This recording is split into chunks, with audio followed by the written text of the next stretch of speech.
দিতাম তাহলে এসি হইতো। হ্যাঁ, ডিসিতেও হবে। আচ্ছা, এখানে একটা জিনিস গতদিন মিসিং ছিল, সেটা হচ্ছে যে একটু ডিটেইলস আমি যখন স্টাডি করলাম, তো এখানে যেটা টাংস্টেন ফিলামেন্ট থেকে যখন ইলেকট্রন গুলা হচ্ছে ইমিট হয়, তখন তাদের মধ্যে খুব বেশি পরিমাণে এনার্জি থাকে না। দ্যাট মিনস এখানে এই লোকেশনের মধ্যে যে তারা হাই ভেলোসিটি পাবে রিলিজ হওয়ার সাথে সাথেই, তা কিন্তু না। ঠিক আছে, এই লোকেশনে মানে হাই স্পিড পাবে, ইটস নট লাইক দ্যাট। তো what happens is that when electrons are emitted from the tungsten filament, they don't have much energy. They have sufficient amount of energy to sir get record করা scattered. হচ্ছে? না, এটা record করছি না, এটা তো গত ক্লাসের ফলো আপ, জন্য রেকর্ড করছি না। জাস্ট খুবই অল্প সময়ের জন্য ফলো আপ দিচ্ছি আর কি। তো ইলেকট্রন গুলো যখন ইমিট হয়, তাদের মধ্যে যথেষ্ট পরিমাণ এনার্জি থাকে মুভ করার মতো, but it's not that sufficient for welding A material or melting A material. So what happens is that the anode, the positively charged anode, it's a ring. Okay, it's kind of a ring which is positively that means the positive connection is given in there. So what happens is that that electron is negative and this anode is positive. That's why this released electron from the tungsten filament, they due to the anode presence of the anode here, they get the high speed. Okay, that means এখানে যে anode আছে, anode থাকার কারণে এই negatively charged যে electron গুলো আছে সেগুলোকে হাই স্পিড দেওয়ার কাজেও কিন্তু অ্যানোডটা ইউজ হয়। বলো। অ্যানোড থেকে যখন ইলেকট্রনটা অ্যানোডকে অতিক্রম করবে, ঠিক তখনই তো আবার অ্যানোড ইলেকট্রনকে আকর্ষণ করবে এবং তার গতি কমিয়ে দেওয়ার কথা না? এখানে গতিটা এখানে হচ্ছে, এটাকে বলা হয় এক্সিলারেশন। ঠিক আছে, মানে উপর থেকে যখন আসবে তখন তো স্যার আকর্ষণের কারণে গতিটা বাড়বে। হ্যাঁ, কিন্তু যখন অতিক্রম করে ওয়ার্ক টেবিল বা ওয়ার্কের কাছাকাছি যখন যেতে যাবে, তখন তো আবার অ্যানোড আকর্ষণ করবে ইলেকট্রনকে, তখন গতি এখানে যে ভ্যালোসিটিটা তৈরি হবে, তোমার এখানে ক্যাথোড ইলেকট্রোড আছে না, তোমার টাংস্টেন এখানে ক্যাথোড ইলেকট্রোড আছে। ক্যাথোড ইলেকট্রোড ইলেকট্রন গুলাকে হচ্ছে ছড়ায় দেওয়ার চেষ্টা করবে। ঠিক আছে, ছড়ায় দেওয়ার চেষ্টা করবে, অ্যানোড হচ্ছে ইলেকট্রন গুলোকে পুল করার চেষ্টা করবে। যার কারণে ইলেকট্রন যে পরিমাণ এক্সিলারেশন পাবে, সেই এক্সিলারেশন কিংবা হচ্ছে হাই ভেলোসিটির কারণে এখানে মানে ব্যাকফ্লো হওয়ার পসিবিলিটি নাই। ঠিক আছে, গতি কমিয়ে দেওয়ার কি পসিবিলিটি থাকে না ব্যাকফ্লো না হলে? মানে এই অ্যানোড পাস করার পর হ্যাঁ আকর্ষণ করবেন আবার স্যার, মানে ইলেকট্রন তো এটা তো কন্টিনিউয়াসলি তোমার ইলেকট্রন ফ্লো হচ্ছে, তো একটা ইলেকট্রন তো আরেকটা ইলেকট্রনকে আবার নিজেরা আবার পুশ করছে, তাই না? জি স্যার। তো আবার ব্যাক করার পসিবিলিটি থাকতেছে না। তো এখানে যখন অ্যানোডটা পাস হয়ে যাবে, তখন হচ্ছে এই ইলেকট্রন গুলো আবার করে কি, যেহেতু নিজেরা আবার হচ্ছে নেগেটিভলি চার্জ, নিজেরা নিজেদেরকে এক্সপ্যান্ড করার চেষ্টা করে, তখন দেখা যায় যে এরা এই জায়গাটাতে এসে তারা এক্সপ্যান্ড হয়ে যাওয়ার চেষ্টা করে, মানে স্ক্যাটার্ড হয়ে যায়। ঠিক আছে, হাই স্পিডই থাকে বাট স্ক্যাটার্ড হয়ে যায়, এবং সেটাকে ফোকাস করার জন্য হচ্ছে এরপরে ফোকাসিং কয়েলটা হচ্ছে ঠিক আছে, এই ফোকাসিং কয়েল হচ্ছে নেগেটিভলি চার্জড। ঠিক আছে, ফোকাসিং যে কয়েল গুলো থাকে, এই কয়েল অ্যাকচুয়ালি তৈরি করে একটা ম্যাগনেটিক ফিল্ড। ঠিক আছে, এক্ষেত্রে একটা ম্যাগনেটিক ফিল্ড তৈরি হয় এই ফোকাসিং কয়েলের মাধ্যমে। এটা হচ্ছে একটা পেঁচানো তার আর কি, চারদিক থেকে পেঁচানো না অ্যাকচুয়ালি। আমি যদি হচ্ছে একটু ড্র করে দেখানোর চেষ্টা করি, তো এটা অ্যাকচুয়ালি চারদিক থেকে পেঁচানো তার না। এরকম যদি একটা রিং থাকে, মনে করো যে এরকম একটা রিং আছে, এই রিং এর মধ্যে এইভাবে তারগুলো পেঁচানো থাকে। ঠিক আছে, এইভাবে তারগুলো পেঁচানো থাকে। তো এই যে এখানে যে হ্যাঁ ম্যাগনেটিক ফিল্ড প্রডিউস হয়, কারেন্ট ফ্লো করে, তখন ম্যাগনেটিক ফিল্ড হচ্ছে, কারেন্ট যদি হচ্ছে এদিক দিয়ে ফ্লো করে, তাহলে ম্যাগনেটিক ফিল্ডটা তৈরি হবে তার পারপেন্ডিকুলার বরাবর। ঠিক আছে, এখানে যে ম্যাগনেটিক ফিল্ডটা তৈরি হয়, সেই ম্যাগনেটিক ফিল্ডটা তৈরি হওয়ার কারণে এই ম্যাগনেটিক ফিল্ডের যে এনার্জি, সেই এনার্জি ইলেকট্রনের এনার্জির সাথে যখন হচ্ছে হয়, এর রেজাল্টেন্ট যেটা হয় মানে ফোর্স, আমি ম্যাগনেটিক ফিল্ড থেকে যে ফোর্সটা ইলেকট্রনের মধ্যে, ফর এক্সাম্পল আমি যদি একটা ইলেকট্রন কনসিডার করি, নিচের দিকে মুভ করছে, অর্থাৎ এই সাইডে মুভ করছে। ঠিক আছে, এখানে ম্যাগনেটিক ফিল্ড এই ইলেকট্রনের মধ্যে যে ফোর্স অ্যাপ্লাই করবে, আর ইলেকট্রনের যে ফোর্স এই সাইডে, এই দুইটা রেজাল্টেন্টের কারণে, এই ম্যাগনেটিক ফিল্ডের ফোর্সের কারণে এটা এইদিকে মুভ না করে স্লাইডলি ডিফ্লেক্ট হয়ে আসবে। ঠিক আছে, এটা হচ্ছে new path of the electron. Actually প্রথম দিক থেকে ইলেকট্রন যখন এদিক থেকে মুভ করছে, সে ম্যাগনেটিক ফিল্ডের মধ্যে যখন আসবে, ম্যাগনেটিক ফিল্ডের ফোর্সের কারণে এই ইলেকট্রনটা ওর নির্দিষ্ট পাথে না গিয়ে সেই পাথটাকে চেঞ্জ করে দেবে এই ম্যাগনেটিক ফিল্ড। এক্ষেত্রে এই লো ভোল্টেজ ডিসি যেটা এটা হচ্ছে ম্যাগনেটিক ফিল্ড হিসেবে কাজ করে। তারপরের যে কয়েলটা এটার কনফিগারেশন স্লাইডলি ডিফারেন্ট, ঠিক আছে? এটা যেমন হচ্ছে ভার্টিক্যালি এই দিক বরাবর আছে এগুলা, এখানে পরের কয়েলটা হচ্ছে ফোকাসিং, অর্থাৎ ইলেকট্রন বিমটাকে যদি তুমি মনে করো সার্টেন একটা পয়েন্টে আছে, এই পয়েন্টটা তুমি যদি হচ্ছে মুভ করে এদিকে আনতে চাও, ঠিক আছে, এখানে তুমি পয়েন্ট আনতে চাচ্ছ, অর্থাৎ তুমি হচ্ছে বিমটাকে মুভ করে ওয়ার্কপিসটাকে মুভ না করে এটাকে মানে কনস্ট্যান্ট রেখে বিমটাকে মুভ করাইতে চাচ্ছ, তাহলে সেক্ষেত্রে এই এখানকার যে ফোকাসিং কয়েল আছে, সরি ডিফ্লেকশন কয়েল, এই ডিফ্লেকশন কয়েলটা তখন হচ্ছে কাজ করে। স্লাইডলি সেটার কনস্ট্রাকশন আবার এটার মতো না, এটা হচ্ছে যদি আমরা হচ্ছে একটা সার্কেল কনসিডার করি, এখানে চারটা ইয়া থাকে এরকম টাইপের চাঙ্ক থাকে, এটাতে যেভাবে কয়েল পেঁচানো থাকে তার অপোজিট মানে অপোজিট ওয়েতে এখানে কয়েল গুলো পেঁচানো থাকে। এটার কাজ হচ্ছে ইলেকট্রন যে কনসেন্ট্রেশন, বিমের কনসেন্ট্রেশন সেটা হচ্ছে বাড়ানো কমানো, যাতে হচ্ছে ইলেকট্রনের যে ফোকাসিং পয়েন্ট সেটাকে লেফট সাইডে মুভ করানোটাই হচ্ছে এটার মেইন উদ্দেশ্য, এই মানে ফাইনাল যে হচ্ছে ডিফ্লেকশন কয়েলটা আছে সেটা। তবে এখন যেটা কথা আমি বলতে চাচ্ছি, ঠিক আছে, আমরা যদি এটার পিছনে অনেক বেশি সময় নষ্ট করি তাহলে দেখা যাবে যে আলটিমেটলি ওয়েল্ডিং করতেই থাকবো, ঠিক আছে? তোমাদের যদি পার্সোনাল ইন্টারেস্ট অনেকের গ্রো করতে পারে তাহলে সেক্ষেত্রে তোমরা ইউটিউবের সহযোগিতা নিতে পারো, ঠিক আছে? ইউটিউবে বেশ কিছু এক্সপ্লেনেশন আছে, ঠিক আছে? প্লাস হচ্ছে যেহেতু এটা হচ্ছে ফিজিক্সেরও ব্যাপার, ইলেকট্রোম্যাগনেটিক কয়েল গুলো কিভাবে কাজ করে সেটা যদি তুমি জানো, এখানে যেমন হচ্ছে কারেন্ট এদিক দিয়ে ফ্লো করলে তোমার হচ্ছে ম্যাগনেটিক ফিল্ডটা কোন দিক বরাবর ক্রিয়েট হবে, ঠিক আছে? তারপর এখানে যে কয়েলের ডিরেকশন যে চেঞ্জ হচ্ছে, কয়েলের ডিরেকশন চেঞ্জ হওয়ার কারণে ম্যাগনেটিক ফিল্ড গুলো কোন দিকে তৈরি হবে এবং সেটা একটা মুভিং ইলেকট্রনের মধ্যে সেটার হচ্ছে ইফেক্টটা কিরকম পড়বে, সে মুভিং ইলেকট্রনটাকে কিভাবে সে ডিফ্লেক্ট করতেছে। তো এই জিনিসগুলো হচ্ছে অ্যাডভান্স টপিক, ঠিক আছে? তোমরা যাদের পার্সোনাল ইন্টারেস্ট আছে তারা সেক্ষেত্রে অ্যাডভান্স টপিক গুলো নিজেরা একটু কালেক্ট করে পড়ে নিবা, ওকে?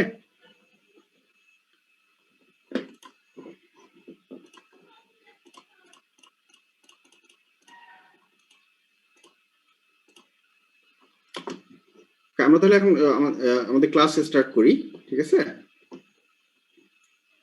তুমি কি শুনতে পাচ্ছ আমাকে? জি sir.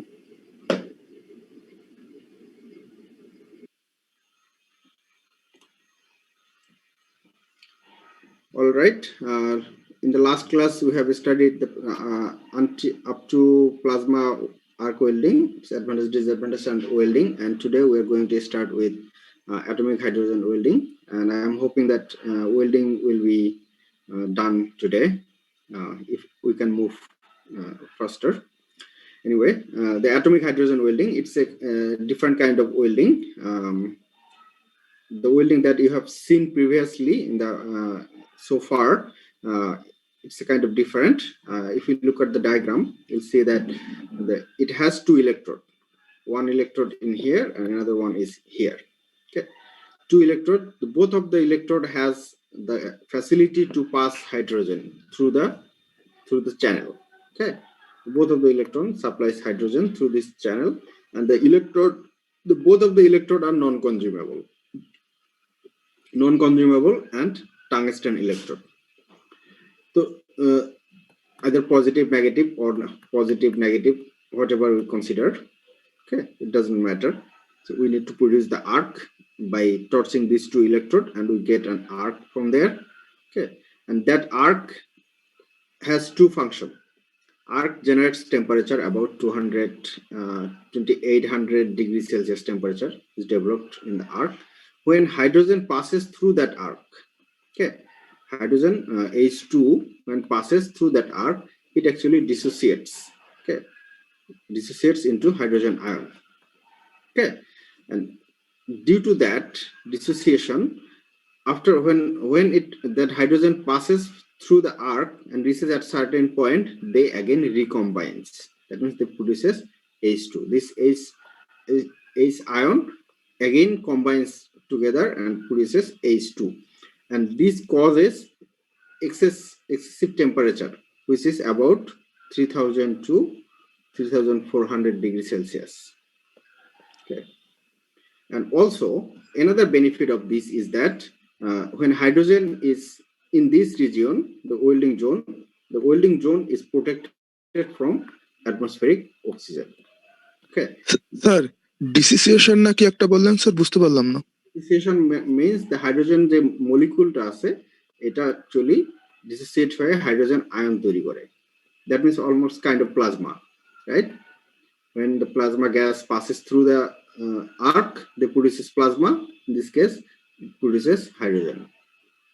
Okay, and that hydrogen again gets combined to produce H2O. And during that when this hydrogen actually combines, they produces extra heat, and that causes the temperature to raise between 3000 to 3400 degrees Celsius. Sir আরেকবার একটু বলবেন ওই দুই দিক থেকে যে hydrogen gas supply দেওয়া হইতেছে ওইখান থেকে স্যার? দুই দিক থেকে হাইড্রোজেন গ্যাস সাপ্লাই দেওয়া হচ্ছে, এটা কি বুঝতে পারতেছো তুমি? যে ইলেকট্রোডের পাশে আমরা এর আগে ওয়েল্ডিং গুলোতেও দেখেছিলাম যে একটা চ্যানেল থাকে, সেই চ্যানেলের মাধ্যমে আমরা হাইড্রোজেন গ্যাস পাস করি। ওকে, কারণ এই দুটো ইলেকট্রোডের মাঝখানে যখন আর্ক ডেভেলপ হয়, ঠিক আছে, আর্ক ডেভেলপ হলে এই হাইড্রোজেন যে মলিকুল গুলো আছে তারা হচ্ছে এই আর্কের মধ্য দিয়ে পাস করে। পাস করার ফলে যেটা হয় যে আর্কের টেম্পারেচার যেহেতু 2800 ডিগ্রি সেলসিয়াস, এই হাই টেম্পারেচারের কারণে এই হাইড্রোজেন মলিকুল গুলো ডিসোসিয়েট হয়ে গিয়ে হাইড্রোজেন আয়নে পরিণত হয়। ঠিক আছে, তারপরে যখন আর্ক থেকে কিছুটা দূরে তারা মুভ করে তখন হচ্ছে আবার তারা হচ্ছে হাইড্রোজেন অ্যাটম তৈরি করে। মানে হাইড্রোজেন গ্যাস থেকে একবার তারা আয়নে পরিণত হয় তখন হলো অনেক হিট ডেভেলপ হয় ওইখানে, মানে অনেক হিট ক্রিয়েট হয়, মানে টেম্পারেচার আর কি, টেম্পারেচার ইনক্রিজ হয় এখানে যখন হাইড্রোজেন আয়নে পরিণত হয় হাইড্রোজেন গ্যাস থেকে। আয়নে পরিণত হয় তখন কোনো টেম্পারেচার ডেভেলপ হয় না। আয়নটা যখন আবার কম্বাইন হয়ে যায়, হয়ে হাইড্রোজেন মলিকুল তৈরি করে, হ্যাঁ, তখন হচ্ছে এক্সট্রা হিটটা জেনারেট করে। ও আচ্ছা, ঠিক আছে, জি স্যার বুঝছি স্যার। এই দুইজন মনে হয় কোশ্চেন করেছিল।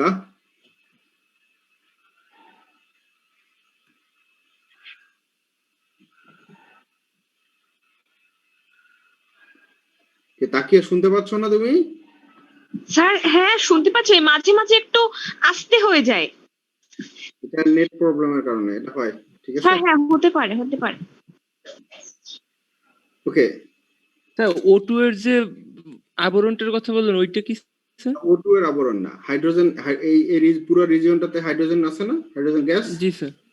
থাকার কারণে এই অক্সিজেন আর এখানে আসতে পারে। ও আচ্ছা, মানে ওইখানে অক্সিজেন প্রবেশ করতে পারতেছে না, সেইটা এনভায়রনমেন্টকে প্রোটেক্ট করতেছে। আর থার্ড মেটাল যদি ইউজ করার প্রয়োজন হয় তাহলে সেক্ষেত্রে থার্ড মেটাল ইউজ করা সম্ভব।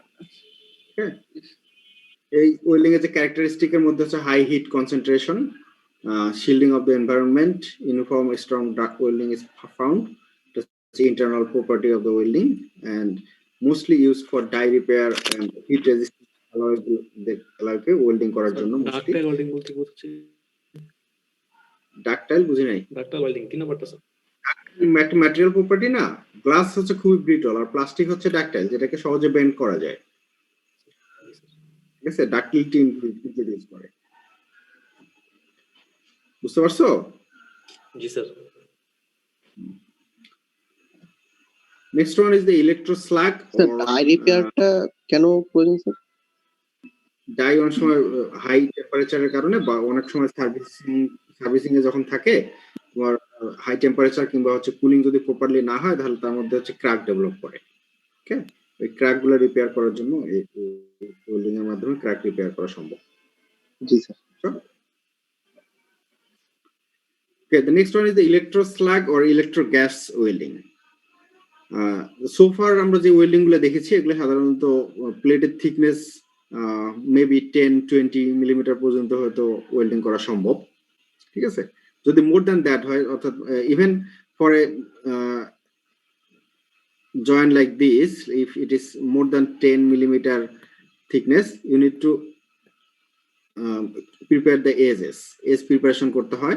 প্লাস হচ্ছে যে এখানে তোমাদেরকে আবার একটা পাসে তুমি ওয়েল্ডিংটা করতে পারবে না, মাল্টি পাসের প্রয়োজন হতে পারে। ঠিক আছে, মানে একবার ওয়েল্ডিং করে গেলেই যে পুরো অংশটা, প্রথমবার ওয়েল্ডিং করে হয়তো এতটুকু অংশ ফিল আপ করলা, তারপরবার ওয়েল্ডিং করে বাকি অংশটুকু ফিল আপ করলা, তারপরের বার করে আর একটু ফিল আপ করলা, এভাবে 3-4টা পাস, এটাকে বলা হয় ওয়েল্ডিং পাস। ঠিক আছে, এটা যেমন হচ্ছে 1-2-3 3 পাস ওয়েল্ডিং, অর্থাৎ 3টা পাসের মাধ্যমে ওয়েল্ডিংটা করতে হয় থিক মেটালের ক্ষেত্রে। ঠিক আছে, এখন যদি আমি এই যে 3টা পাস দিতে হচ্ছে আমাকে, তিনটা পাস দেওয়ার কিছু ডিসঅ্যাডভান্টেজ আছে। এক নাম্বার হচ্ছে প্রথম পাস দেওয়ার পর এর উপরে তো স্লাগের লেয়ার পড়ে যাবে, ঠিক আছে? স্লাগের লেয়ারটা রিমুভ করতে হবে, আমাকে ক্লিন করতে হবে, তারপর আবার সেকেন্ড পাস আমাকে দিতে হবে। সেকেন্ড পাসের উপরেও একই কেস ঘটবে, ঠিক আছে? তো এটা অনেক টাইম কনজিউমিং এবং হচ্ছে এখানে there is a chance to have impurities in the bonded region. Okay, and that is why the electroslug welding, the evaluation of electroslug welding occurred. And in that case, what happens is that for the thick plates, there are multiple electrodes are used together. Okay, these are the multiple electrodes. Electrode wires are used together, and the consumable guides. That means consumable guide means the coating of the electrode. Actually, these are not consumable guides. Actually, coating. Okay, sometimes this coating actually melts and also act as a guide for the wire. Okay, and runoff tap for this kind of welding. What happens is that these two plates are being welded. Okay, then two plates are kept at a certain distance, and then the electrodes are from the bottom surface. You have to protect the bottom surface so that the molten material does not get out of the system, and you need to use the retaining shoes to protect that environment. It's kind of a casting. Okay, kind of a casting. The joint is protected using this retaining shoes. A retaining shoe, since the retaining shoe moves upward, it is cooled, either water cooled or air cooled. Okay, most of the cases it is water cooled, which is very efficient in terms of cooling. So how this welding occurs actually? If you look at this, if I draw a simple 2D diagram, let's say these are two plates we need to join, and electrodes are present from here. One electrode, two electrode, like 4 electrodes are present in here. There's a backup plate at the bottom. Okay, when the arc is initiated in here, and the electricity is initiated, the arc will generate, and arc will melt this material. At the same time, the arc will melt this material, and these electrodes will melt, and this region will be filled, and similarly by subsequent melting, this region will be filled gradually. Okay, and the thing is that the electrode coating, which is a flux, actually prevents the environment on the top, and as the welding progresses from bottom to the top, that flux actually accumulates on the top. When the welding is in here, then flux thickness may be very small. When the welding is completed up to this point, then flux thickness will increase, and up to here, then flux thickness will increase more. Okay, and since the flux density, the slag density is very small compared to the metal, that's why this flux actually floats on the top. Okay, and the welding propagates from bottom to the top, and at the same time, this plate also moves from bottom to the top for the protection. Okay, it's not like fixed. This plate is not fixed, because if the total height of this plate is like 20 meter, then using a 20-meter backup plate is not wise.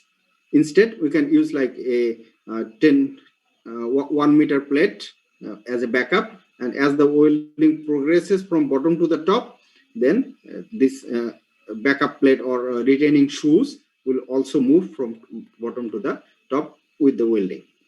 Okay, so this is the electroslug welding, and it is used for large or heavy structures with larger thickness and to be welded. Okay, any question?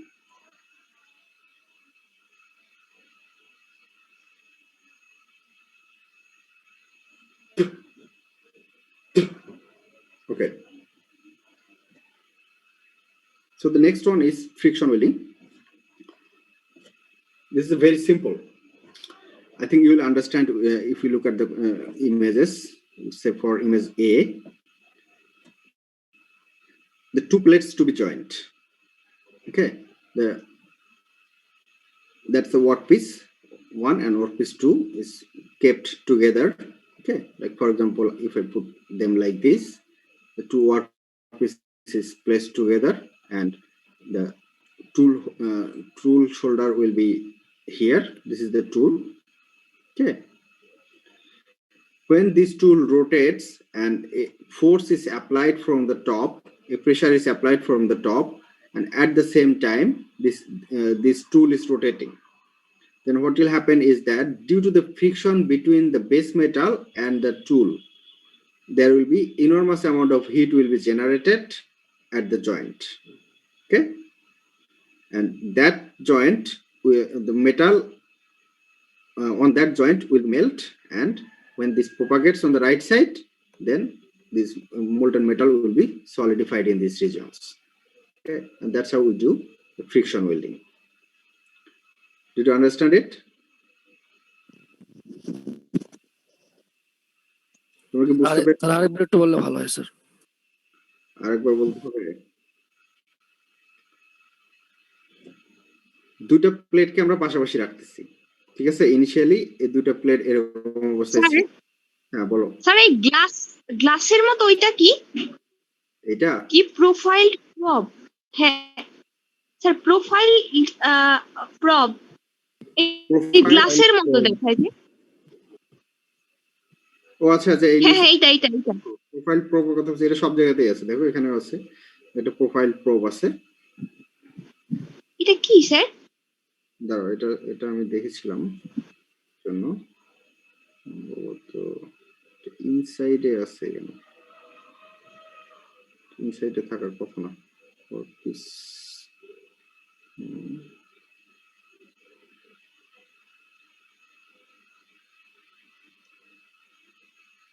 আচ্ছা, I'll look at that and I'll tell you that about that later.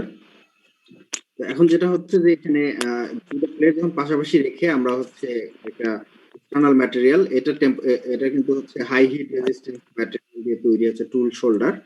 এটাকে যখন হচ্ছে আমরা এখানে rotate করাবো এবং একই সাথে ফোর্স অ্যাপ্লাই করব, তখন ফ্রিকশনের কারণে এই জয়েন্টের যে বেস মেটাল থাকবে, এই প্লাস্টিক ওয়েল্ডিং এর ক্যাটাগরিতে পড়ে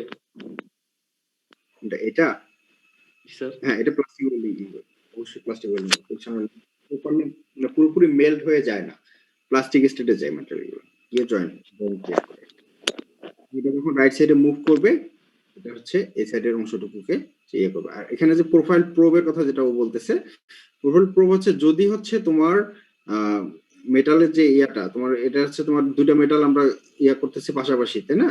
এরকম পাশাপাশি হচ্ছে দুইটা মেটাল যদি পারফেক্টলি প্লেস করা থাকে তাহলে সেক্ষেত্রে প্রোবটা না হলেও চলবে। বাট যদি এখানে এরকম কিছু থাকে, মানে এইভাবে এস প্রিপারেশন করা থাকে, তাহলে সেক্ষেত্রে এই প্রোবটা ইউজ করলে আরো বেটার হিট পাওয়া সম্ভব, ঠিক আছে? এই কারণে সম্ভবত প্রোবটাকে এখানে ইউজ করা হয়। এক্ষেত্রেও সিমিলার, দুটো ওয়ার্কপিসকে একসাথে জয়েন করার ক্ষেত্রে আমরা হচ্ছে রোটেশন প্লাস হচ্ছে ফোর্স, এই দুটো অ্যাপ্লাই করে আমরা এখানে হচ্ছে জয়েন করতে পারি। স্যার, এবং ফ্রিকশনের কারণে টুল শোল্ডার যেটা, ওটা তো ক্ষয় হবে, তাই না? তাহলে টুল শোল্ডারটা ক্ষয় হবে না। টুল শোল্ডার হচ্ছে সেরকমই হিট রেজিস্ট্যান্স ম্যাটেরিয়াল দিয়ে তৈরি এবং হচ্ছে এটাকে অনেকটা খুবই হার্ডেন্ড স্টিল, ঠিক আছে? Hardened carbide steel. এটার মধ্যে এটা হিট জেনারেশন করবে, কিন্তু বেস মেটালের তুলনায় মেল্টিং পয়েন্ট টেম্পারেচারের তুলনায় এটা মেল্টিং পয়েন্ট টেম্পারেচার অনেক হাই।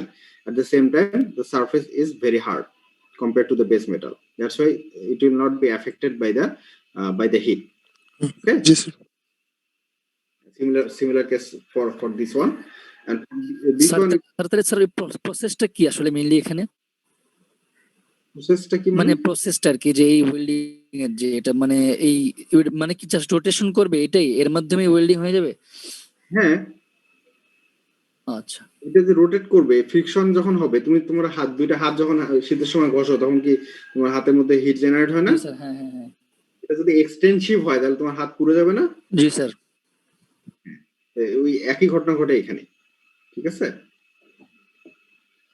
আর এক্ষেত্রে 3 নাম্বার যেটা দেখানো হচ্ছে সি নাম্বারে, সেটা হচ্ছে যে অসিলেশন মোশন, ঠিক আছে? এই দুইটা ম্যাটেরিয়াল যখন হাতের যে মোশনটা আমরা ইউজ করি, একই সাথে প্রেসার এন্ড অসিলেশন, ঠিক আছে?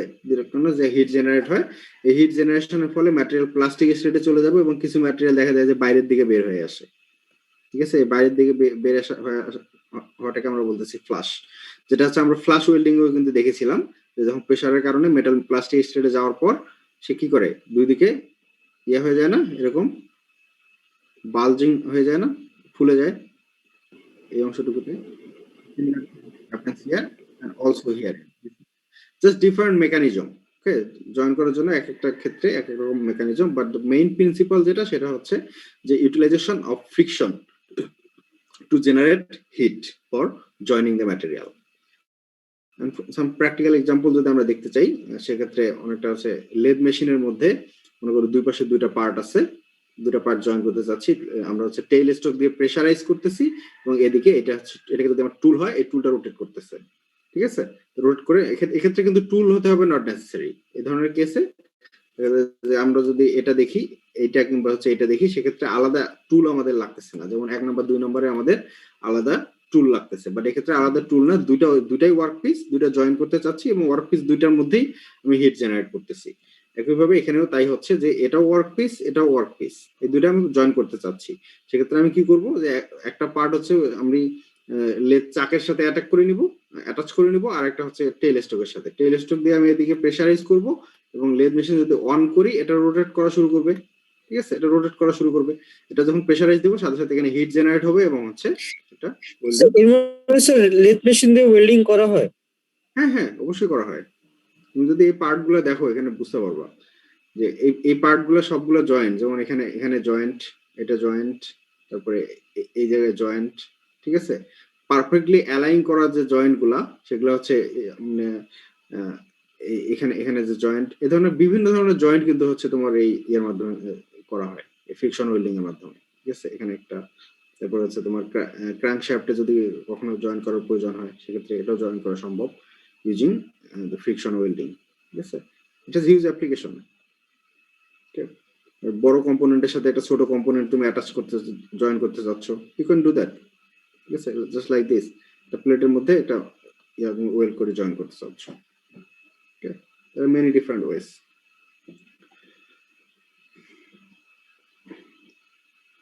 Okay, the next is soldering, brazing and braze welding. এই তিনটা প্রসেস অ্যাকচুয়ালি সেম টাইপের, ঠিক আছে।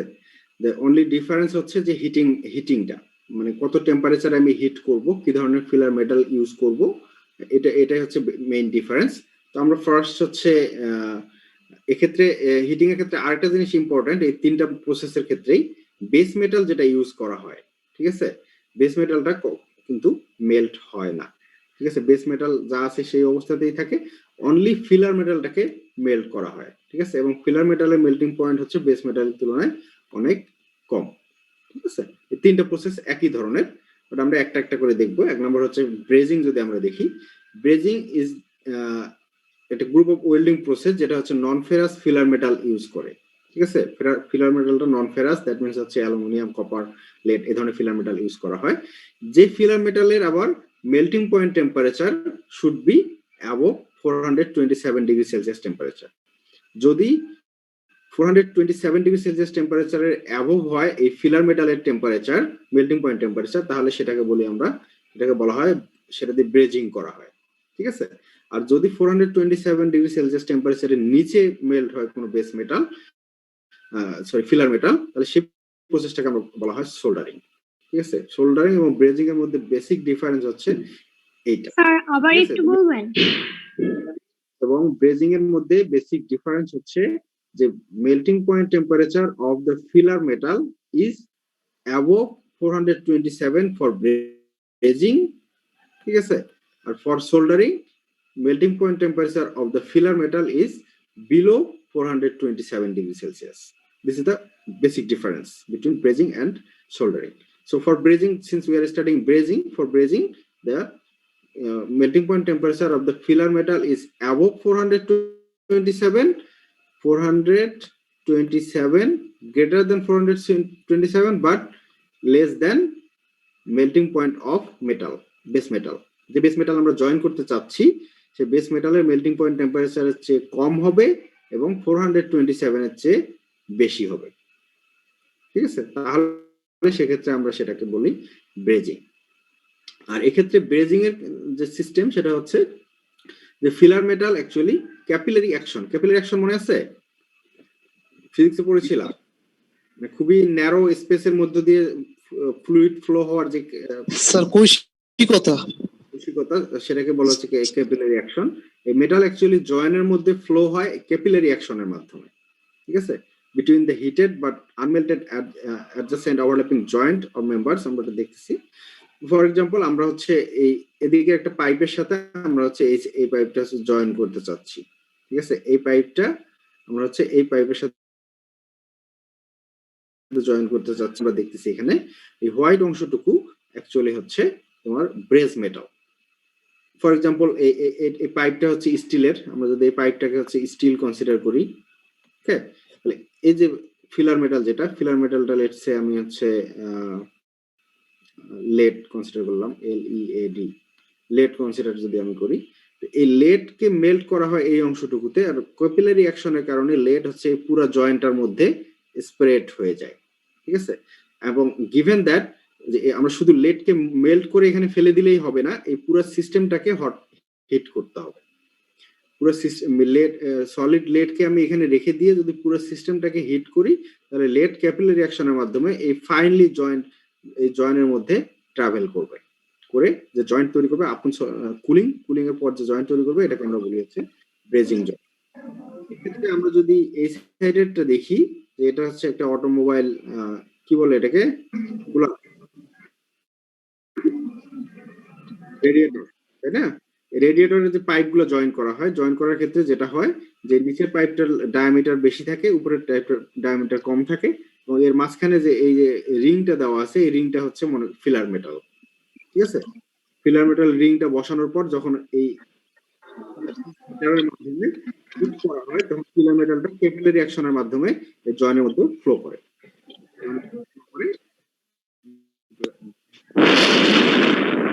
মেথডটাকে আমরা বলি ব্রেজিং। স্যার বেস মেটাল যে মেল্ট হচ্ছে না, এই কারণে স্ট্রেংথের কি প্রভাবটা ফেলবে স্ট্রেংথের ক্ষেত্রে? ডেফিনেটলি কম হবে। এটা ডিফারেন্ট অ্যাপ্লিকেশন আছে, ঠিক আছে। ব্রেজিং এর অ্যাপ্লিকেশন একরকম, আর শোনা যায় না কিছু, স্যার শোনা যাচ্ছে না স্যার। এখন কিছু একটু আগে শোনা যাচ্ছিল না স্যার। এটা কে কি পাঠাইছো? ওমর কি পাঠাইছো এটা? স্যার আমি আমার অ্যানসার পেয়ে গেছি। তুমি একটা ছবি পাঠিয়েছো কই থেকে? চ্যাটে ওমর কি পাঠাইছো? স্যার ওয়েল্ডিং এর একটা স্ক্রিনশট পাঠিয়েছিলাম, আমি অ্যানসার পেয়ে গেছি। আচ্ছা, তাহলে মোল্টেন যে ফিলার মেটালটা থাকে, মেটালের কাজ কি? এখন কি শোনা যাচ্ছে? স্যার আমার একটা কোশ্চেন ছিল স্যার। বলো। স্যার ব্রেজিং এর স্যার বেস মেটালটা মেল্ট হচ্ছে না, এই কারণে স্ট্রেংথের কি হবে আর কি স্যার? স্ট্রেংথ কি কম হবে না? স্ট্রেংথ ডেফিনেটলি কম হবে। ব্রেজিং এর strength definitely compare to the other welding method গুলোর সাথে কম্পেয়ার করো, তাহলে ব্রেজিং এর স্ট্রেংথ অনেক কম। এখানে যে সকল ক্ষেত্রে হচ্ছে তোমার হাই স্ট্রেংথের দরকার হবে, স্ট্রং বন্ডের দরকার হবে, সেক্ষেত্রে অবশ্যই তুমি ব্রেজিং ইউজ করতে পারবে না। জি স্যার। হ্যাঁ, থ্যাংক ইউ স্যার। মোল্টেন যে ফিলার, দুটার অ্যাপ্লিকেশন আসলে ডিফারেন্ট। ব্রেজিং এর অ্যাপ্লিকেশন একরকম, আর হচ্ছে তোমার ওয়েল্ডিং এর অ্যাপ্লিকেশন হচ্ছে আরেক রকম। তো মোল্টেন ফিলার ম্যাটেরিয়াল যেটা, সেটা হচ্ছে যে কাজগুলো, এক নম্বর হচ্ছে wets the base metal surface. এই ওয়েটিং নিয়ে আমি একটু পরে আবার আসবো, ঠিক আছে। এটা আপাতত জাস্ট মাথায় রাখো যে ওয়েট করে বিল্ডিং বেস মেটালকে। দুই নম্বর হচ্ছে spread along the joint, capillary অ্যাকশনের মাধ্যমে হচ্ছে জয়েন্টের মধ্যে স্প্রেড হয়ে যায়, যাতে পুরো জয়েন্টটাই হচ্ছে ফিলার মেটাল দিয়ে কাভার হয়ে যায়। অ্যাডহেয়ার্স অ্যান্ড সলিডিফাইজ টু ফর্ম ব্রেজ জয়েন্ট, এবং এই বেস মেটালের সাথে অ্যাটাচ হয়ে গিয়ে সে ব্রেজ জয়েন্ট তৈরি করে। এক্ষেত্রে ক্যাপিলারি ফ্লো যেটা plays major role producing good brazement. যদি ক্যাপিলারি ফ্লোটা ঠিক মতো না হয়, তাহলে সেক্ষেত্রে কিন্তু প্রপার ব্রেজিং হবে না, সেক্ষেত্রে প্রপার জয়েন্টও হবে না, রিকোয়ার্ড জয়েন্ট স্ট্রেংথও অবটেইন করা সম্ভব হবে না, প্লাস হচ্ছে এটা হচ্ছে তোমার লিকেজ প্রুফ জয়েন্টও অবটেইন করা সম্ভব হবে না। দ্য ফ্ল্যাক্স, এক্ষেত্রে যে ব্রেজিং ম্যাটেরিয়াল থাকে, অর্থাৎ ব্রেজিং ফিলার মেটাল যেটা, সেটার মধ্যে আবার ফ্লাক্স থাকে, ঠিক আছে। অনেক সময় ব্রেজিং ফিলার মেটালের সাথে ফ্লাক্স থাকে, কিংবা আলাদাভাবে ফ্লাক্স ইন্ট্রোডিউসও করা যায়, দুইটা মেথডই করা যায়। এক নম্বর হচ্ছে ফ্লাক্সটার কাজ হচ্ছে যে ব্রেজিং, যখন হচ্ছে ফ্লাক্সটা মেল্ট হয়ে যায়, ঠিক আছে, filler metal, it wets the surface to be brazed. অর্থাৎ ফিলার মেটালের সাথে যদি ফ্লাক্স থাকে অথবা আলাদাভাবে ফ্লাক্স অ্যাপ্লাই করা হয়, এই ফ্লাক্সের কাজ হচ্ছে সারফেসটাকে ওয়েট করা। তোমরা নিশ্চয়ই খেয়াল করেছো যে পানি যখন হচ্ছে মেঝের মধ্যে স্পিল হয়ে যায়, গ্লাস থেকে পানি পড়ে যায়, পুরো সারফেসটা কি ওয়েট হয়ে যায় একেবারেই? না স্যার, কিছুটা সময় লাগে। একটু সময় জি, লাগে না? স্যার। মেটালের ক্ষেত্রেও তাই হয়। যদি ফ্লাক্স ইউজ করা হয়, ফ্লাক্সটার কাজ হচ্ছে, তুমি মনে করো যে এই ওয়াটারের ক্ষেত্রে যে সারফেসের উপর দিয়ে ওয়াটার অনেক সময় ফ্লো করে চলে যায় কিন্তু সারফেসটা ভেজে না, এরকম কেসও ঘটে, তাই না? তো এক্ষেত্রে যেটা ঘটে সেটা হচ্ছে যে যদি আগে ওয়েট করে নেওয়া হয় তাহলে সহজেই সেখানে মানে তোমার ওয়াটার অ্যাকুমুলেট করতে পারে, ঠিক আছে? ভেজা সারফেসের মধ্যে আরো বেশি পরিমাণে যদি তুমি ওয়াটার দাও তাহলে সেটা হচ্ছে আরো বেশি পরিমাণে ভিজে মানে অ্যাট্রাক্ট হয়। আর এক্ষেত্রে ফ্লাক্সের কাজ হচ্ছে যে দুইটা যে বেস মেটাল আমরা জয়েন করতে চাচ্ছি সেই বেস মেটালের সারফেসের মধ্যে সারফেসটাকে তারা প্রথমে ওয়েট করে দেয়, অর্থাৎ ভেজায় দেয়, ঠিক আছে? তারপরে যখন হচ্ছে ব্রেজিং যে ফিলার মেটাল সে যখন মেল্ট হয়ে যায় তখন হচ্ছে ওই ভেজা থাকার কারণে সে সহজ ক্যাপিলারি অ্যাকশনটা আরো বেশি ইজি হয়ে যায়, সে ক্যাপিলারি অ্যাকশনের কারণে খুব সহজেই আরো মুভ করতে পারে, ঠিক আছে? এবং এই ফ্লাক্স যেটা প্রথমে ইন্ট্রোডিউস করা হয় লো টেম্পারেচারে, মানে ফিলার মেটালের যে মেল্টিং পয়েন্ট টেম্পারেচার তার চেয়ে ফ্লাক্সের মেল্টিং পয়েন্ট টেম্পারেচার কম থাকে, যার কারণে ফ্লাক্স প্রথমে মেল্ট হয়ে গিয়ে সারফেসটাকে ওয়েট করে, প্লাস হচ্ছে সারফেসের মধ্যে যে গ্রিস কিংবা অয়েল আর অক্সাইড ফিল্ম থাকে সেগুলোকে আবার ক্লিন করে ফেলে, ঠিক আছে? সেগুলো হচ্ছে ফ্লাক্সের সাথে অ্যাটাচ হয়ে যায়। ওকে, ফ্লাক্সের সাথে অ্যাটাচ হয়ে গেলে সারফেসটাও ক্লিন হয়ে গেল, সারফেসটা ওয়েট হয়ে গেল, it's ready for taking the filler metal. Filler metal melt হয়ে যখন হচ্ছে সেখানে ইন্ট্রোডিউস হয়, ফিলার মেটাল করে কি এই অক্সাইড যে ফিল্মগুলো তৈরি হয় এই অক্সাইড ফিল্মকে সে আবার রিপ্লেস করে দেয়, ঠিক আছে? সরি, এখানে যে ফ্লাক্সটা থাকে এই ফ্লাক্সটাকে আবার সে সেখান থেকে রিমুভ করে দেয়, because the capillary action between the base metal and the filler metal is at least several times higher than that between base metal and the flux. Base metal এবং ফ্লাক্স, লিকুইড ফ্লাক্স এর মধ্যে যে capillary action তার চেয়ে metal filler metal এবং হচ্ছে base মেটালের মধ্যে যে ক্যাপিলারি অ্যাকশন সেটা হচ্ছে much much higher, and that is why when filler metal is melted then the flux metal comes out of that joint and filler metal takes into stays into the gap between the parts to be joined. Sir এইখানে flux হিসেবে কি ধরনের material ব্যবহার করা হয়? Exactly আমার এখন এই মুহূর্তে মনে নেই। স্যার জিঙ্ক ক্লোরাইড সিল এগুলো ব্যবহার করা হয় স্যার, সম্ভবত কোনো রেজিন টাইপের কিছু একটা। Yes sir. সোল্ডারিং করার সময় একটা দেখো না যে কি একটা রজন ইউজ করে, সারফেসটাকে ওয়েট করা, তো ওই সিমিলার টাইপের হচ্ছে ইয়ে ইউজ করা হয় যাতে হচ্ছে এটা মানে ক্লিনও হয় একই সাথে হচ্ছে তোমার সারফেসটাকে ওয়েট করে দেয়। আচ্ছা, the flows between the narrow space and joint between the sir flux তো রিমুভ করা সম্ভব না? সম্ভব? কেন সম্ভব না? এটা তো ভিতরে আবদ্ধ হয়ে গেছে। না, ভিতরে আবদ্ধ হয়ে গেছে, এই জন্যই তো এখানে বলা হচ্ছে যে capillary attraction between the base metal and the filler metal is several times higher than that of the base metal and the flux. That is why যার শক্তি বেশি সে করবে কি, যার শক্তি কম তারে পুশ করে বের করে দিতে পারবে না। মনে করো তোমার সাথে তোমার মানে তুমি হচ্ছে বেস, ঠিক আছে? তোমার সাথে একজনের হচ্ছে বন্ধুত্ব বেশি স্ট্রং কম্পেয়ার টু আরেকজন, তাহলে তোমার কাছে স্পেসটা কে পাবে বেশি? যার সাথে তোমার বন্ধুত্ব ভালো। অনেকটা সিমিলার টাইপের, যার সাথে অ্যাট্রাকশন ভালো, যার সাথে যার বেশি যায় সে তার সাথে থাকবে, বাকি ইয়াটাকে সে ফ্লাক্সটাকে সে কিক আউট করে দেয়। এই ক্ষেত্রে বেস মেটাল মেল্ট হওয়ার কোনো অপশন নেই? না, বেস মেটালের মেল্টিং পয়েন্ট হচ্ছে অনেক উপরে compare to the melting point of the filler metal, বুঝছো? জি স্যার। আচ্ছা, এখন ব্রেজিং এর ক্যারেক্টারিস্টিক এর মধ্যে হচ্ছে যে ন্যারোয়ার দ্য জয়েন্ট যত ন্যারো হবে ক্যাপিলারি ফ্লো তত বাড়বে, তাই না? ক্যাপিলারি অ্যাকশনে তো ওয়ান অফ দ্য ক্রাইটেরিয়া হচ্ছে খুব স্মল স্পেস হতে হবে। The joint upon cooling room temperature will be found filled with solid filler metal থাকবে জয়েন্টের মধ্যে, and flux will be found on the joint periphery. Joint যেখানে শেষ হয়েছে, ফিলার মেটাল যেখানে শেষ হয়েছে ওখানে এসে তোমার হচ্ছে ফ্লাক্স ম্যাটেরিয়াল যেগুলো সেগুলো জমা হয়ে থাকবে, বাট সেগুলোকে অবশ্যই ক্লিন করে ফেলতে হবে, otherwise they will cause corrosion. Okay, and high fluidity of the molten filler metal is also an important factor to obtain successful brazing joint. যদি আবার হচ্ছে ফিলার মেটালের ফ্লুইডিটি বেশি না থাকে, অর্থাৎ লিকুইড খুব মানে ভিসকোসিটি অনেক বেশি থাকে, তাহলে সেক্ষেত্রে আবার হচ্ছে এই মানে তোমার ব্রেজিং জয়েন্ট অবটেইন করা ডিফিকাল্ট।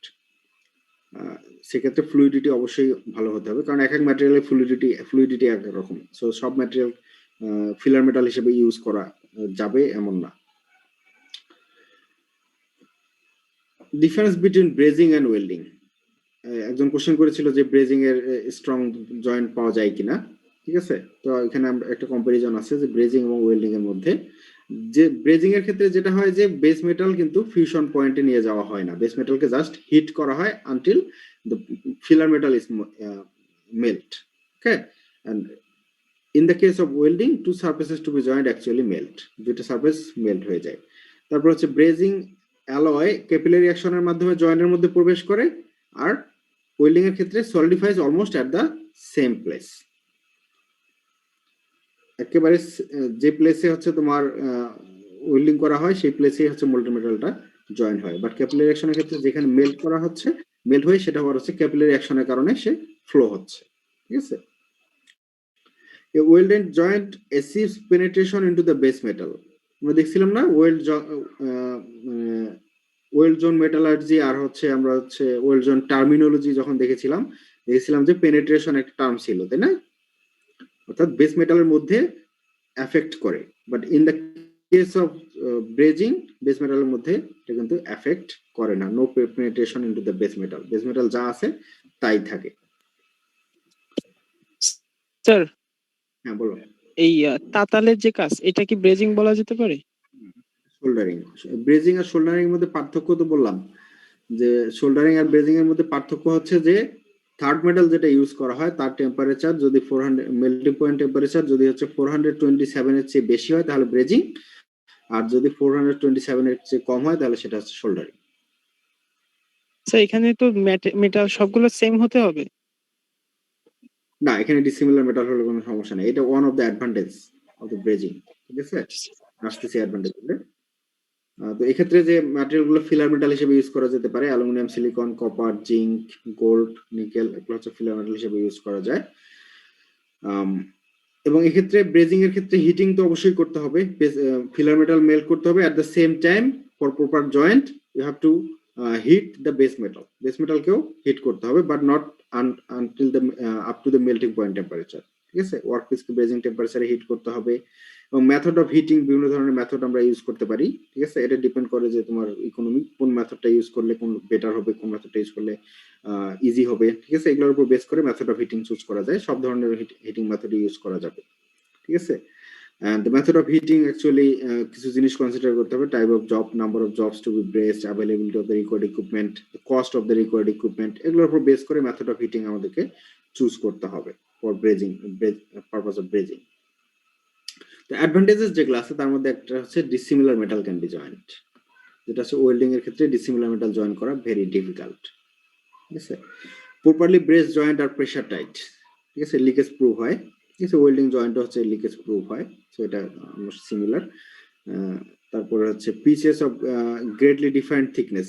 ওয়েল্ডিং করা কিন্তু ওয়েল্ডিং এর ক্ষেত্রে কিন্তু স্মল থিকনেস আর লার্জ থিকনেসের দুইটা প্লেট যদি আমরা জয়েন করতে চাই তাহলে সেক্ষেত্রে ইটস ভেরি ডিফিকাল্ট, কারণ হচ্ছে এই লার্জ থিকনেসেরটাকে মেল্ট করতে করতে এটা হচ্ছে বার্ন হয়ে যাবে স্মল থিকনেসেরটা। But in this case it is very possible to obtain the pressure the joint between the different thicknesses of the material. And then the brazing has the ability to preserve protective metal cladding, that means মেটালের উপরে যদি কোনো coating কিংবা আদার কিছু করা থাকে, ঠিক আছে, সেগুলো কিন্তু এফেক্টেড হবে না ব্রেজিং এর মাধ্যমে, যেটা ওয়েল্ডিং করলে কিন্তু এফেক্টেড হবে, কারণ বেস মেটালটা মেল্ট হয়ে যাচ্ছে। এক্ষেত্রে কিন্তু বেস মেটাল মেল্ট হচ্ছে না, যার কারণে যদি কোনো প্রোটেক্টিভ কোটিং দেওয়া থাকে মেটালের উপরে তাহলে সেই প্রোটেক্টিভ কোটিংটা যেভাবে আছে সেভাবেই থাকবে, তার ক্যারেক্টারিস্টিক্স সে লুজ করবে না। ব্রেজিং can fabricate large Assembly's in stress free condition. Okay, stress free condition এই কারণে বলা হচ্ছে যে এক্ষেত্রে কিন্তু বেস মেটাল যেহেতু মেল্ট করা হচ্ছে না, there is no mismatch of stress. Okay, যার কারণে কোনো ধরনের ইন্টারনাল স্ট্রেস ডেভেলপ করবে না। এই কারণে হচ্ছে লার্জ অ্যাসেম্বলি গুলো হচ্ছে তোমার জয়েন করা সম্ভব with stress free condition, that means কোনো রেসিডুয়াল স্ট্রেস ছাড়াই জয়েন করা সম্ভব। Brazing preserves special metallurgical characteristics of the metal. যে বেস মেটাল দুটো জয়েন করা হচ্ছে তার যে মেটালজিক্যাল ক্যারেক্টারিস্টিক তার মধ্যে কোনো চেঞ্জ হয় না। আমরা দেখেছি যে ওয়েল্ড জোন মেটালার্জি যখন আমরা দেখছি যে যখন জয়েন করা হয় তখন হচ্ছে হিট এফেক্টেড জোনের মধ্যে গ্রেন বেস মেটালের যে গ্রেন গুলো থাকে তারা হিউজলি এফেক্টেড হয়। রেগুলার গ্রেন গুলো দেখা যায় ল্যামেলার গ্রেন কিংবা হচ্ছে কোর্স গ্রেন, ফাইন গ্রেন, এই ধরনের বিভিন্ন ধরনের গ্রেন তৈরি করে, ঠিক আছে। বাট ব্রেজিং এর ক্ষেত্রে এই ধরনের কোনো সম্ভাবনা নাই। ব্রেজিং can maintain precision production tolerance, অর্থাৎ দুইটা পাইপের মধ্যে যে জয়েন করার ফলে যে হচ্ছে ডাইমেনশনাল চেঞ্জ সেটা থাকে না, ভেরি স্মল। বাট যখন হচ্ছে ওয়েল্ডিং করে দুইটা পাইপকে জয়েন করা হয় তার মধ্যে ডাইমেনশনাল ডিফারেন্স দেখা যায়। ব্রেজিং ক্যান, এটা অটোমেটেড করা সম্ভব, আবার সেমি অটোমেটিক মিনসে ইউজ করা যাবে তো প্রোডাকশন রেট বাড়ানোর জন্য। and process can be more economical and quickly, ঠিক আছে। ভেরি তাড়াতাড়ি ওয়েল্ডিং করা সম্ভব ব্রেজিং এর মাধ্যমে। One of the disadvantages is the size limitation. Okay, the parts to be brazed of importance. The outer area to be brazed must be heated. Okay, তো হয় যদি হেভি সেকশন হয়, large heavy plates cannot be easily brought to the temperature. যে টেম্পারেচারে হচ্ছে ব্রেজিংটা অকার করবে সে ফিলামেন্টালের যে melting point টেম্পারেচারে রিচ করা সেই টেম্পারেচারে সহজে রিচ করতে পারে না হেভি প্লেট যদি হয়, সেক্ষেত্রে সাইজ লিমিটেশন আছে। ব্রেজিং রিকোয়ার্স টাইটলি ম্যাটিং পার্টটা খুবই ক্লোজ টলারেন্স থাকতে হয়, এর জন্য এক্সপেন্সিভ মেশিনিং প্রয়োজন হয়, ঠিক আছে, যাতে হচ্ছে দুইটা সারফেস খুব কাছাকাছি থাকে। যত স্মল ডিস্টেন্স হবে সারফেস দুটার মধ্যে তত বেটার ক্যাপিলারি অ্যাকশন পাওয়া যাবে। The flux residues if not properly removed can cause corrosion. একটু আগে এটা বললাম যে ফ্লাক্স যেগুলো হচ্ছে বাইরে বের হয়ে আসবে, সেই ফ্লাক্স গুলোকে যদি প্রপারলি রিমুভ করা না হয় তাহলে সেক্ষেত্রে তারা ম্যাটেরিয়ালের মধ্যে করোশন ঘটাতে পারে। Breast joint do not give satisfactory results when at elevated temperature. Why? কেউ বলতে পারবে কেন?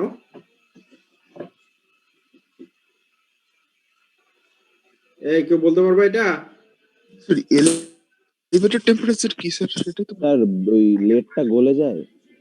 হাই টেম্পারেচার যত বাড়াবা ব্রেজিং এর যে বেস মেটালটা আছে, ফিলার মেটাল যেটা আছে সেই ফিলার মেটালটার গলে যাবে, বেড়ে যাবে না, স্ট্রেংথ কমে যাবে না টেম্পারেচার বাড়ার সাথে সাথে। ও হ্যাঁ স্যার। যার কারণে এটা হচ্ছে তখন স্যাটিসফ্যাক্টরিলি পারফর্ম করবে না। ওকে, assembly of pipes, fittings, carbide tip tools, heat exchanger, electrical parts, leak tight joints, pressurized vacuum system, বিভিন্ন পারপাসে হচ্ছে ব্রেজিং ইউজ করা যেতে পারে। ব্রেজিং এর মতোই আরেকটা জিনিস হচ্ছে ব্রেস ওয়েল্ডিং, এটা আরেকটা নাম হচ্ছে ব্রোঞ্জ ওয়েল্ডিং, ঠিক আছে। স্যার আজকে এতটুকু আজকে থাক স্যার, এটা শেষ করে দেই, নেক্সট ক্লাসে আমরা হচ্ছে মেটাল ফর্মিং প্রসেস করব। স্যার আজকে এতটুকু থাক, স্যার আজকে এতটুকুই থাক, মাত্র 4-5টা করে ফেলছি স্যার আজকে। মানে ডিফারেন্স তো দেখি না, খুবই অল্প, একটু ওয়েট করো 10 মিনিটের মধ্যে শেষ হয়ে যাবে। স্যার স্ক্রিনের দিকে তাকায় থাকতে স্যার চোখ ঝলসে যাচ্ছে তো স্যার। স্যার আজকে রাত দিন না স্যার আজকে। স্যার একটু পরে নামাজও আছে স্যার। স্যার 3টে ক্লাস করছি তো আজকে স্যার, ক্লান্ত স্যার। আচ্ছা ঠিক আছে, তাহলে আজকে এই পর্যন্ত থাক। Thank you sir. আমরা নেক্সট ক্লাসে হচ্ছে ব্রোঞ্জ ওয়েল্ডিং স্যার নাম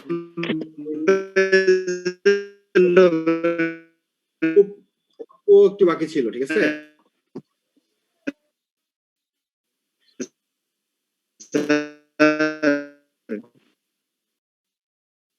হ্যাঁ, কে জানি কিছু বলতেছিল, শোনা যাচ্ছিল। নাম প্রেজেন্টের কথা মনে হয় বলছিল।